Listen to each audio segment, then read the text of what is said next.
വാഴ്കവേ തെയ്തേ വാഴ്ക വാഴ്ക നമ്മുടെ പരീക്ഷയെല്ലാം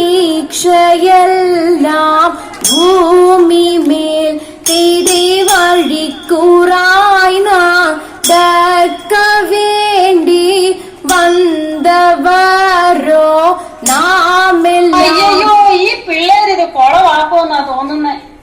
എന്നതാണീ മറിയാമ്മ ഇത്? ഇത്രയും നല്ല പ്രോഗ്രാം ആയിട്ട് ഇങ്ങനെയാണോ കളിക്കുന്നേ? ചുമ്മാതെ ആൾക്കാർ പറയുന്നത് ഒരു മാർഗവും ഇല്ലാത്ത കളിയാണ് ഈ മാർഗം കളി. അറിയാമേ, ന്യൂ ജനറേഷൻ സ്റ്റൈലൊന്ന് മാറ്റിച്ചാലോ. നല്ല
എന്താണ് അത്ര ചിരിക്കാൻ? ഓ, നിങ്ങൾക്കൊക്കെ പുച്ഛം തോന്നുന്നുണ്ടായിരിക്കും. ഒറ്റ മസിൽ കാണിച്ച് നിൽക്കാനും വേറെ അതുകൊണ്ട് തലേ തലി വീഴാനും. നമുക്കൊരു ഫോട്ടോ എടുക്കാം.